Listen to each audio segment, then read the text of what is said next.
All right. Welcome, everyone, to the Gen Z Vibe Check. Welcome, Emma Chase. Hey Vanessa, how's it going? Good. Really excited to get into this with everybody who's watching. Thanks so much for joining.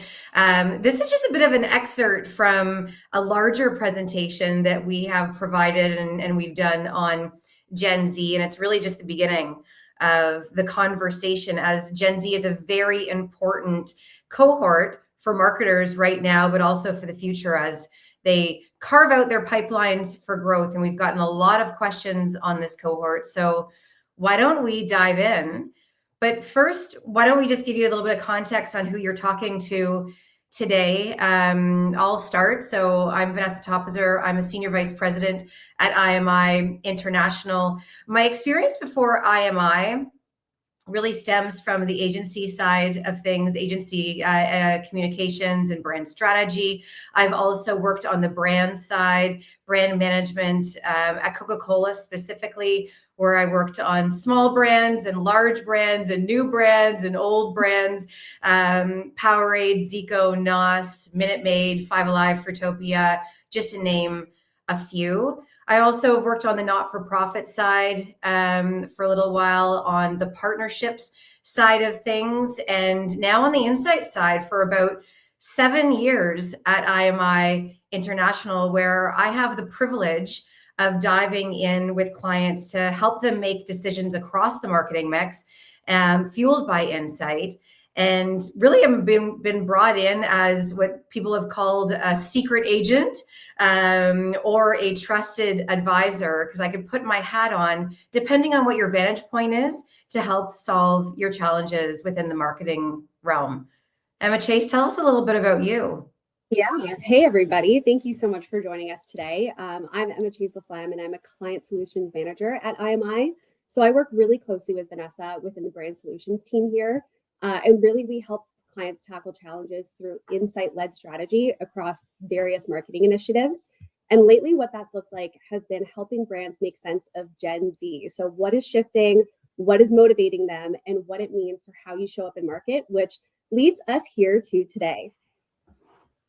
And so before we jump in, just a little bit of context in terms of where the insight is coming from. It's coming from a very robust database that we have at IMI by the name of IMI Pulse. We can look at it from a category pulse perspective, a brand pulse perspective. We can also look at a generational pulse as well. This houses billions and billions of data points where we are constantly measuring over 1,200 different passion points across 800 brands, 400 categories. We have 60 plus different demographic profiles that we can slice and dice from. And what clients use this for, and what we use it for, is our thought leadership. But what clients use it for is really to identify who to target, identify how you can best connect with them, identify who you can partner up with to catapult you forward, but also where the eyeballs are that of the people that you want to talk to. And so what does your media mix look like? And we can do that really efficiently and effectively because it is at our fingertips. But enough about us. Let's talk about Gen Z. Now, as we go through this presentation, what we want you to think about is it's always a good time to have a good time. That's the crux of Gen Z, and Emma Chase and I just love it. So we wanted to share that with you. Why don't we do a quick vibe check? Yeah, let's do a vibe check. So for those who are not caught up on Gen Z slang, a vibe check is to assess the mood, the atmosphere, or general energy of a person, place, or thing. So we are going to vibe check Gen Z today. So we hear a lot about Gen Z, and we're looking to dispel some of those myths. A few of them being that Gen Z only values spending time with friends, or they only prefer to be alone or on their phones, that they don't celebrate traditional holidays as much as previous generations or at all. So we're looking to myth bust some of these things that we hear swirling about Gen Z today. We love myth busting. Now, listen, before we go on, Anyone in the audience, does that ring true? Does it sound like something that you're familiar with?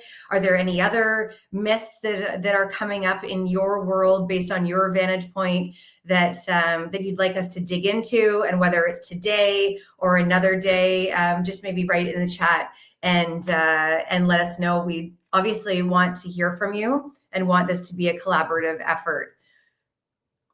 Yeah, that's so awesome. Yeah. So at the high level, Gen Z lives in the now. They really prioritize things that make them feel well, make them feel connected, and make them feel really good. Yeah, and this comes across in their enjoyment of life. Like their whole life is centered around living to the max and really making the most of every day. So 82% are trying to enjoy their life, 73 live to the max. It's something that we're seeing that's really prevalent among Gen Z. And they're really excited about enjoying life. So a little bit of context on excitement and engagement. It's one thing to engage somebody.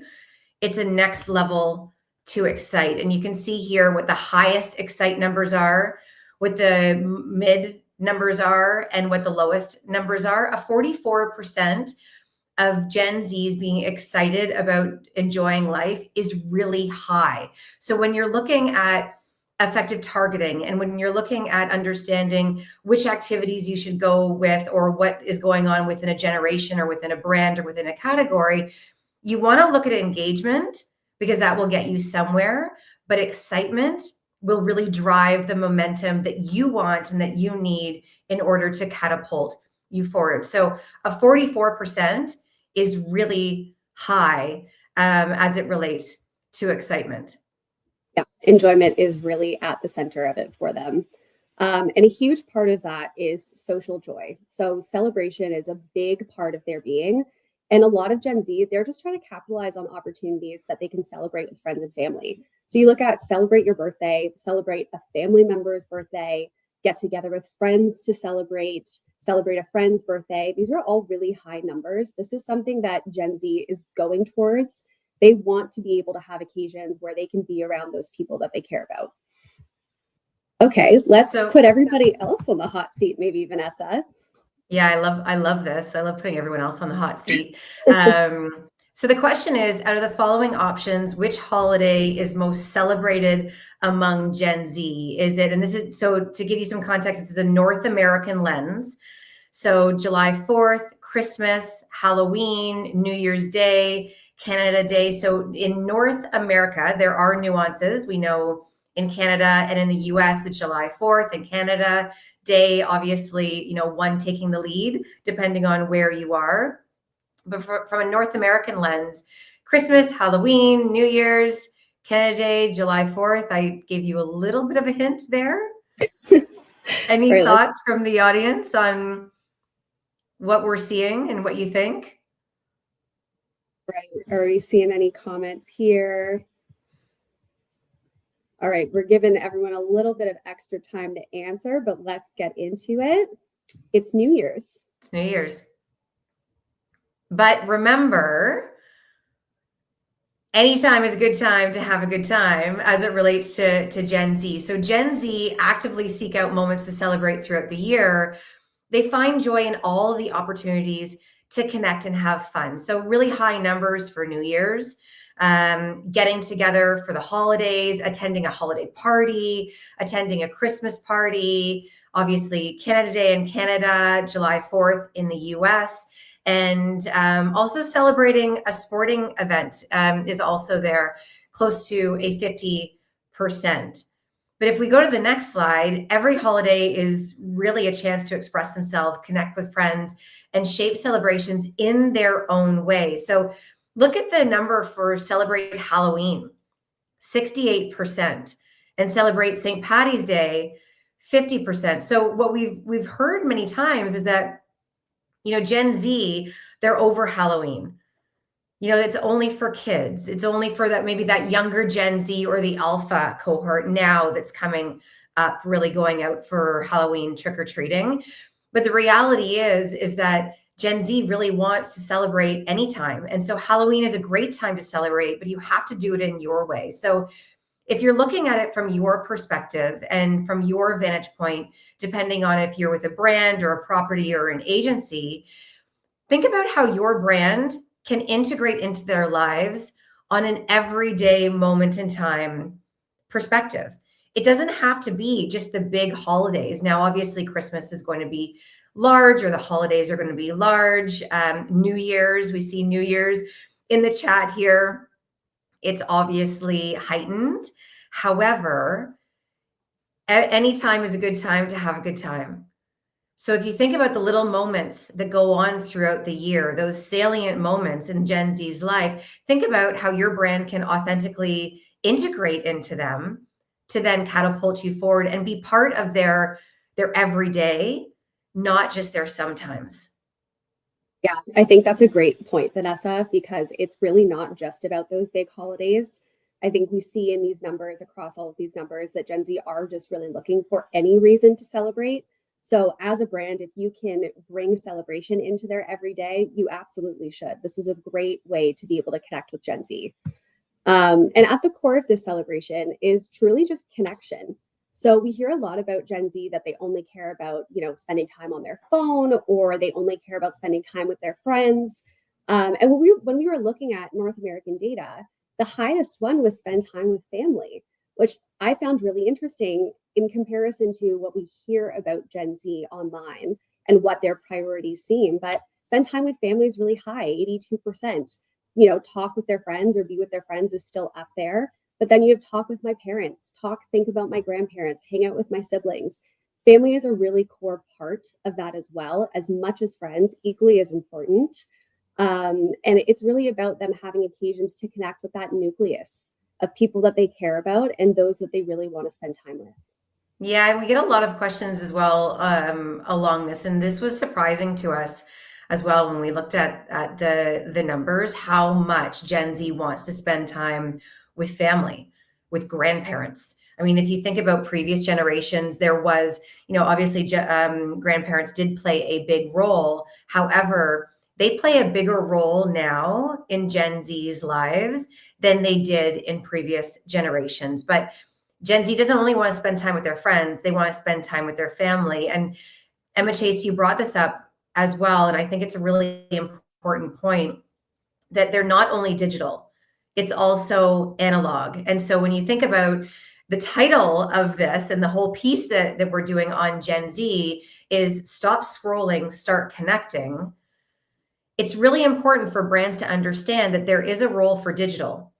And digital is important. However, they're very selective about what they're doing on digital. And what they really want to do is they really want to go out and they really want to connect. They actually want to connect on analog.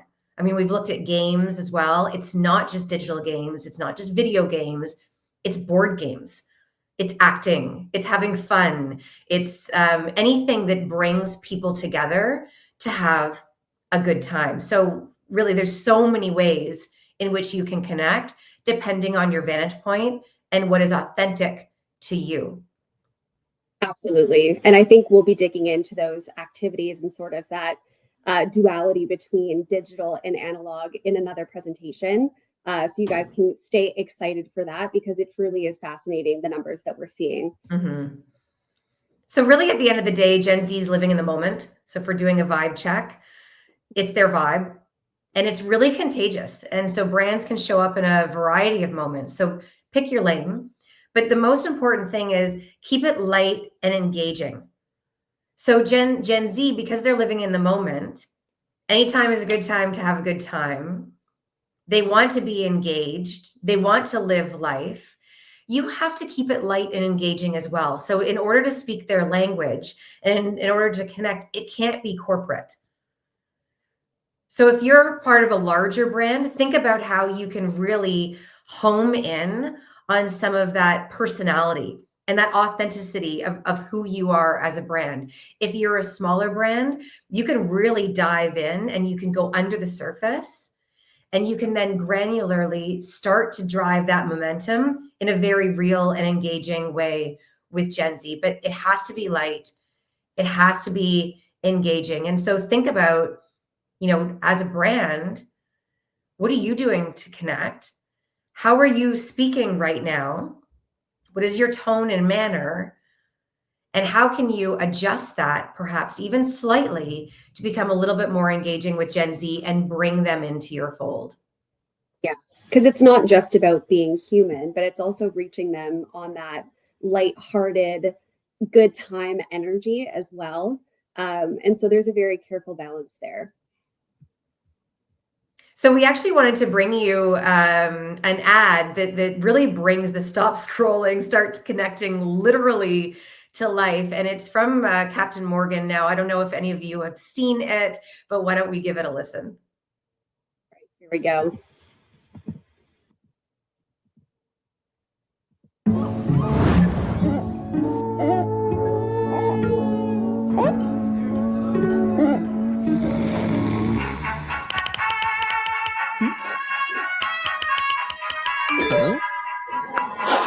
Let's bring it back.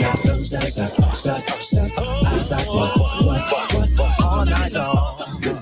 Let me see that thumb.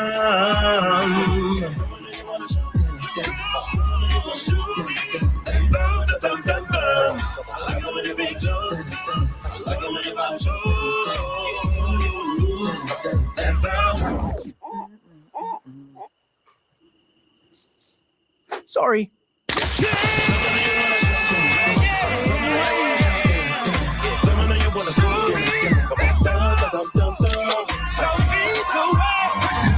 Less scroll, more vibes. However you spice. Now, that literally brings to life the insight to stop scrolling and start connecting, knowing that Gen Z really wants to go out and connect. Now, we haven't, a caveat, we have not tested it. So, in terms of exact messaging and what's essential, we don't have that yet, but we can. Because we do have that at our fingertips, obviously. But just the idea of that they want to get out and they want to enjoy life and they're tired of scrolling. They're tired of being digital all the time. That is something that is very different than other generations that we've seen. Now, has anybody that's watching seen that lately? Would you expect that from Captain Morgan? Which is a fantastic brand. I have a Captain Morgan story, but I won't tell it right now. Maybe I'll tell it another time. Oh, all right. I'll have to hear about that offline then. They did some amazing experiential work years ago that I had the opportunity to be a part of, and so we can bring that to life another time. Oh, that's awesome. Yeah, I think this is a really, really great example of how you can sort of bridge that duality between both the digital and analog world and make it in a way that Gen Z understands. You know, it's still lighthearted, it's not too serious, it's not a demand to get off your phone and get out there. It's really activating on that Gen Z experience of wanting to be connected with their friends and wanting to get out into the world. But also doing it in a way that's playful. You know, like I thought the still here with the nail art of all the different cocktails on their that's just genius, and it's lighthearted and it's fun, and that's really how I think it's the best way to capture Gen Z's attention in that way. It also stems from the insight that we know, and we'll bring this in more detail in another one of these series. But it brings up the detail of as well that Gen Z is out there and they're partying, and they are having a good time. Now, we won't get into it in a big way on this stream, but we will in subsequent streams. And the reality is, it is cocktails. So there's a bit of a spoiler alert, but it is cocktails that they are looking to consume. Exactly. We had gotten a question, which I think is a really interesting one, of what the biggest misconception or mistake that brands are making in terms of reaching Gen Z. So we just wanted to take a moment and quickly answer this one, because I think it's something that seems like there could be so many answers to this question, but there's one answer that is quite obvious once you start thinking about it. But I'll let you get into it, Vanessa. So the biggest mistake, and I mean, we're talking about Gen Z. and brands have talked about Gen Z for a while, but when you talk about Gen Z, sometimes what happens is that you paint them all with the same brush. And the reality is that you can't treat Gen Zs as one group. There is actually nothing similar between a 13-year-old female and a 28-year-old male who, may be married with 2 kids. That's, some, but who is in a very, very different stage in life. And so while they are Gen Z, you have to think about life stage and behavior and not just age. And we talk about this at IMI all the time as well. And it's really important as you look at segmentation. And I know, media plans generally are by age demographic. And so there is some targeting that needs to be had there. But life stage and behavior is absolutely essential when you're looking at targeting the right people for your brand, whether it's Gen Z or it's not Gen Z. So as it relates to Gen Z, think about education. Are they in school or not? So the younger Gen Z cohort is going to be in school, but as they get older, they may not be. So at 17, 18, they may continue on education. They may not. They may start working. So we can't look at things from our own vantage point and what we know, because that causes a generalization across the North American market that is just not true. Look at career. Are they working part-time, full-time? Do they not have a job? So some might actually have a part-time job when they're younger. Some might not. And there's different ways that they are activating their lifestyle. Habitation. Are they living at home? Are they living out of home?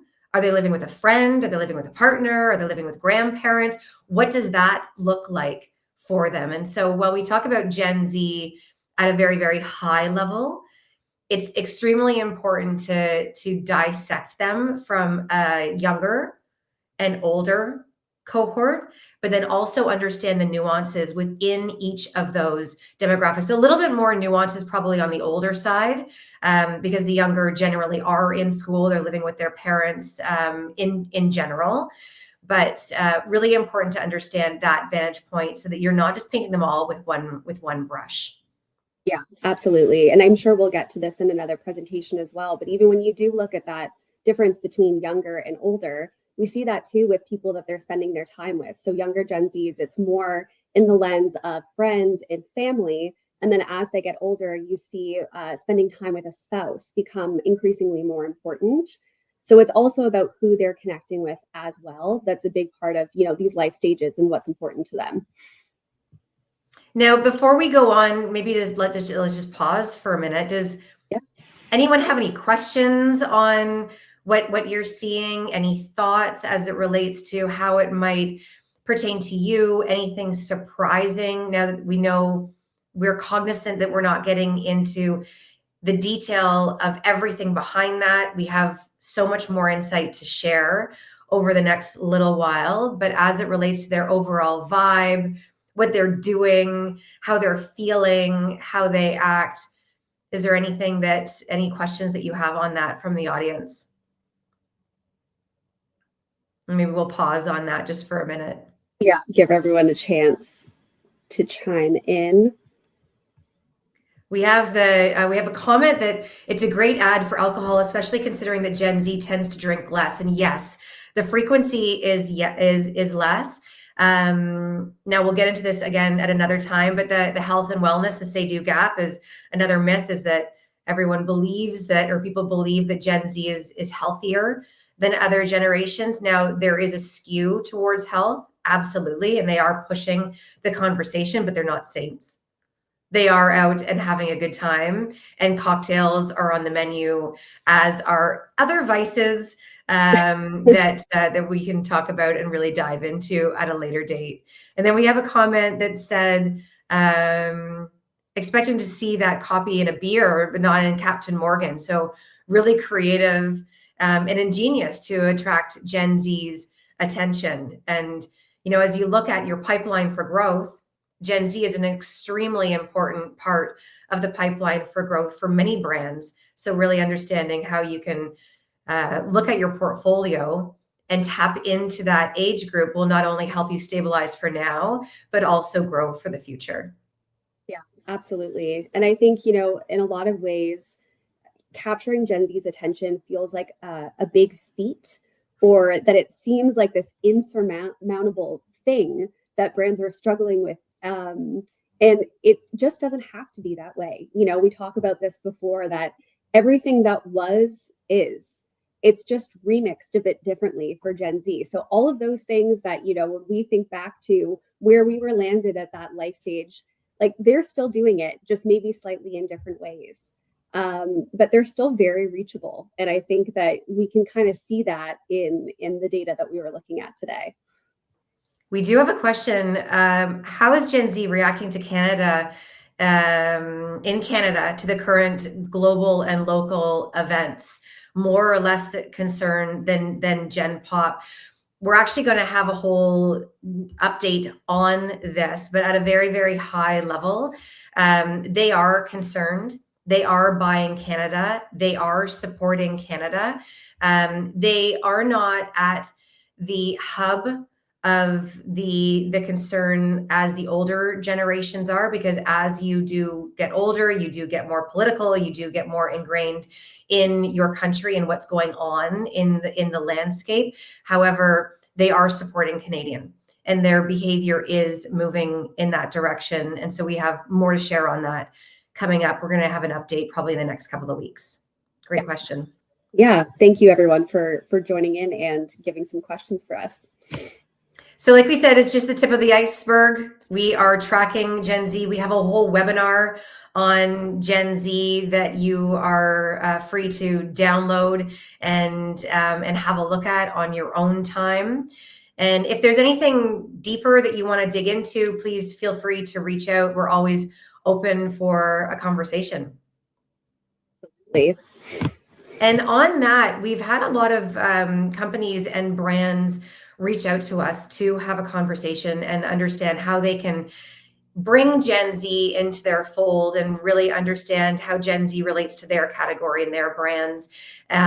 For some brands, we've come in to help with brainstorming sessions and planning sessions. With others, we are helping them solve a specific need, whether it's a messaging question, whether it's a positioning question. And so what we thought we would do is offer out, if there's anyone in the audience or that is watching this afterwards, if you're interested in a 45-minute chat with Emma Chase and I to talk about Gen Z, or to talk about what's going on in your brand, so we can help ignite what's next for you or your team, and sort of take you out of your day-to-day and take you out of your current boardroom and your current situation, and maybe help inspire and fuel some thoughts on how to ignite your future. Absolutely. Well, thank you everyone so much for joining. We also have a QR code here. We talk about so much more than Gen Z. So sign up for our newsletter. We put out so much thought leadership throughout every month. It's definitely some things that you don't want to miss coming up. So we have that QR code ready for you there. If you'd like to sign up, join us, and stay up to date with all of our content. Thanks so much for joining, everybody. Have a really good day. Have a great day.